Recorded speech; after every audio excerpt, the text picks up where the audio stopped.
Hi, and welcome back to Deep Six Wrestling. I'm your host, Just Pat, and this is the post show for night one of the G1 Climax 29, the 2019 G1 Climax for New Japan, of course.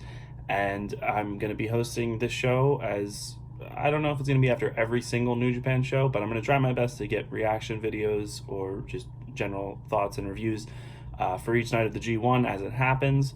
Or if it gets a little too hectic, I might double up or on some nights just to save time and save brain cells for myself. So this was the first night of the G1 Climax this year, and it emanated from Dallas, Texas. The first time a G1 Climax show has emanated from anywhere outside of Japan, so this is a pretty big deal. And while it wasn't like sold out or anything, and it was not pretty empty, it was not full, obviously, but the crowd was absolutely fantastic from start to finish. They really carried this show, and congrats to Dallas. Everybody should be thanking them for not just sitting there quietly the entire time. Great job for the crowd. And the wrestling as well was great from top to bottom. It's kind of what you come to expect from New Japan nowadays, and a great way to kick off the G1 this year.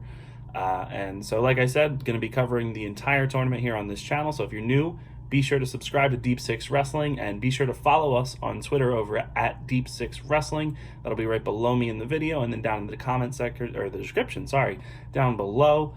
And I'll also be live tweeting each of the shows as I watch them, so you'll be able to keep up to date with us through there. And so, yeah, without further ado, let's get into this. The show kicked off with an undercard. I actually didn't know what the undercard was going to be. Obviously, it was going to be tag matches, but I don't know if it was announced before, but going into this, didn't really know what to expect. And so, show kicked off with Roppongi 3K versus the Guerrillas of Destiny, Tama Tonga and Tongaloa, and yeah, it was a really good match, and you had God pick up the win here. Tama Tonga got the pin, and both teams are really good. Kind of happy I love Tama Tonga, but I'm actually really happy he's not in the G1 this year. He's never really had like a standout performance for me. I think he's a really great tag team wrestler, but that's kind of his ceiling. He's a great talker, great presence, great charisma, and he's a fun guy to watch, but I don't think the G1 is really made for him, and it kind of just felt like he was taking up a spot. But so I'm happy he's not in it this year, but he'll get showings on the undercards every night, so that's good for him. And then after that we had Tomohiro Ishii and Shota Umino versus Jeff Cobb and Ren Narita, and yeah, this was also a pretty good match. Not the biggest fan of Ren Narita, and I don't really think Jeff Cobb's going to really do anything in the G1 this year, or at least I guess I'm not hoping he does anything, because I didn't really predict that he's going to have a big G1. He's going to look impressive, and I think they really emphasized that on commentary tonight and in this match. Kevin and Rocky Romero kept bringing up how Jeff's looking to impress everybody in the G1 Climax in his debut, and I think he will. I mean, he's a great wrestler. I just don't really see them, having an ROH guy go have a big G1. So I think he's just kind of there as another body and as a new fresh face for the G1 Climax. And in terms of Ren Narita and Shota Umino, Shota continues to impress me anytime I see him. I think he has a great future ahead of him as soon as he goes off on excursion and then comes back to Japan. He has all the tools for becoming a superstar, so I'm really excited to see what happens for him in the next couple of years. And obviously then finally there's Ishii, and it's kind of hard to not like him. He's great in pretty much every single outing he has, and it really is a shame he hasn't held the heavyweight title before. I wouldn't put it past him to get it within the next year or two, but I don't see it being a lengthy reign. I kind of just see them putting it on him to say he got it finally. But Ishii, he's great. I really can't say anything bad about him. And post-match, they did a bit of a brawl between him and Jeff Cobb to add a little bit of heat to their match, which is on night 2 next week. So, that's exciting. Cobb got busted open and was bleeding from his nose. I'm pretty sure it was his nose. This match was pretty good. Cobb and Narita picked up the win here, and that's fine. Jeff Cobb gets to go in looking strong. And I think I have Ishii, I'm 99% sure I have Ishii beating him on night 2, so we'll see how that goes next week on July the 13th when the G1 Climax comes back. Right, so after that, they went on to another tag match. Again, if you're new to New Japan, this is kind of how it is for the G1. Is there's just a bunch of random tag matches using the guys that aren't wrestling in that night for the actual tournament, and they keeps them wrestling as well as gets people who aren't in the tournament on the card. So this match was Chase Owens and Jay White representing Bullet Club versus Hiroki Goto and Yoshi-Hashi. This is another person who, thank God, he's not in the tournament. When they announced that him versus Sabre the other week was for the spot in the tournament, I was like, if Yoshi-Hashi wins this, I might cry. I can't stress how much I dislike him as a wrestler. Again, I'm sure he's a great guy. Otherwise, I don't know why he would still have a job, but he's not a good wrestler. He has terrible music. He has a very punchable face. Yoshi-Hashi is not my favorite wrestler. I'm just trying to make that clear. And thank God he didn't get to pin anybody in this match. That would have really, really upset me. But, it's all Goto and Yoshi-Hashi go over when Goto pinned Chase Owens with the GTR. Again, good match. Nothing to write home about. Just keeps the Goto and Jay White feud going into the G1. I'm expecting Jay White to have a pretty big G1. Not really for Goto. I think he'll do decent, but nothing special. So it should be interesting. They have good chemistry. So it's gonna be. I'm looking forward to their match. I think Jay White is a rising star. I think everybody knows that. And Goto's a really good hand in the ring, and he's very capable. So no matter what, even if Goto doesn't win, I'm sure he'll have a good showing in their match, and I'm expecting him to overall have a decent G1 at best, while Jay White I expect great things from. But yeah, good to see Yoshi-Hashi's not in the G1. That's what I come taking away from this. And our final undercard match for this show was a 6-man match with Toreano teaming with Juice Robinson and Jushin Thunder Liger on his farewell tour currently versus LIJ. You had Bushi, Shingo Takagi, and Tetsuya Naito.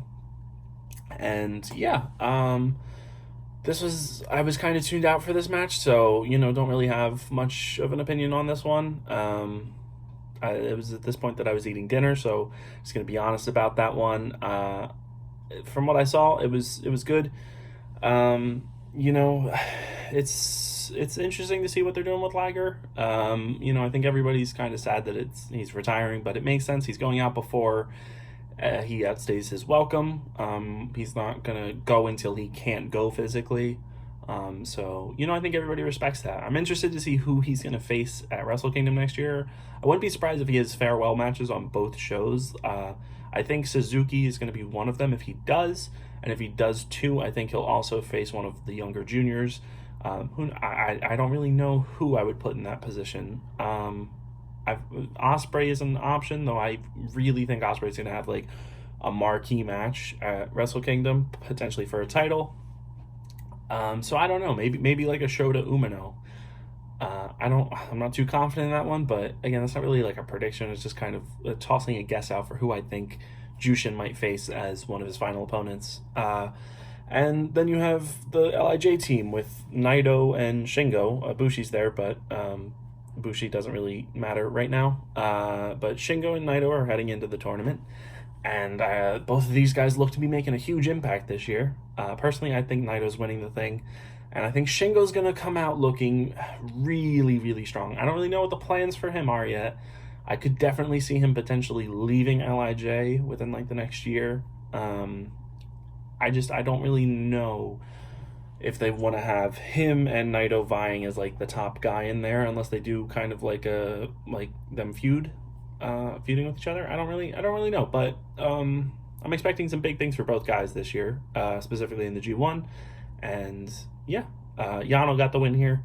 I don't really expect Yano and Juice to have great G1s. I think Juice's big thing is going to be beating Moxley in their rematch, and then they'll get an actual title rematch down the line, probably in September, I'd assume, before the AEW television starts, and then Moxley will drop the title back to Juice, and everybody will live happily ever after.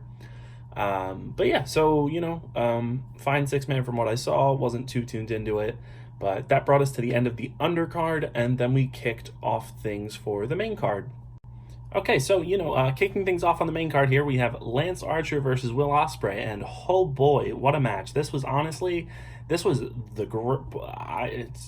I don't even know what to say. It was just like a great way to kick off the G1 Climax. Going into this, I didn't really expect much from this match. Lance Archer, I think, is an underrated big guy, but I've never really seen enough of him in singles competitions to be like, oh yeah, he's like a great wrestler. But him and Osprey tore the house down. This match was so good. Like, honestly, this is a potential match of the night. Personally, it wasn't mine, but I can totally see this being somebody else's. This was great from start to finish. Both guys looked incredible. There were some great spots. You had Osprey going through the table. You had there was a double Spanish fly, or not a double Spanish fly, a super Spanish fly off the top rope. And I was like, I saw that and I tweeted out, like, I never expected to see Lance Archer take a Spanish fly. That guy is like a very, very tall man and big too. So the fact that he was able to like pull that off with Will, incredible. Like, just, oh my God, it looks so good. And then you had Archer's going for the super blackout. He had hit one before. Osprey kicked out, not a super, and then he took it up to the top rope, hit it, and then went for the EVD, the Everybody Dies claw. And this was the shocker for me. Lance Archer pinned Will Osprey in the opening match of the G1 Climax. This kind of devastated me because I have Will Osprey doing very, very well in this tournament. I think I only had him losing one match, and it wasn't this. So this was not a good start for me, to be honest. But you know, it is what it is. I took the loss there. So did Will. But I'm hoping he can bounce back for the rest of his G1. Please, Will, don't let me down. I have you going to the finals. So, you know, starting off 0-1 here, and then on to Bad Luck Fale versus Evil for the second match. I have almost nothing to say about this. It was so boring. I understand why Fale is there. But oh my God, this was so. I don't really have words to say. It was okay. It was serviceable. The real big thing here was they used chairs. You know, that was fine. The match came to a close when there was a ref bump, a low blow, and then Fale had a chair around Evil's neck and then like swatted him with a chair. To the chair on his neck, and then he hit the bad luck fall, and 1, 2, 3. That was it. Evil also lost, and that started me off 0-2 for the G1 Climax 29. Obviously, that doesn't have me too excited, but you know, it is what it is, and I'm looking to the future with Zack Sabre Jr. versus Sanada. And this was my match of the night. This was absolutely, you know, mesmerizing for the entire runtime. These guys have insane chemistry. I mean, just some of the sequences they had going on were absolutely insane. They were so smooth. It was just like they were so fast-paced. Just everything looked so fluid in their motion and execution. There was just some really, really just great technical wrestling, which you come to expect from Zack Sabre Jr. And Sanada, you know, he probably is like the future of New Japan when you think about it. I don't know how old he is, but he can wrestle, and he's just got like that it factor about him. Like, his look is great, his moves are great. He's just a solid wrestler. I really can't stress that enough. So, big things for Sanada probably in the future. You know, that's Sanada for you. Yeah, and then there were some really good spots in this match. There was one where it was Zack Sabre Jr. getting counted out on the outside, and he waited until 19, and then right at 19, he just went and flipped off the announcer, and then slid back into the ring. That was brilliant heel work from Sabre.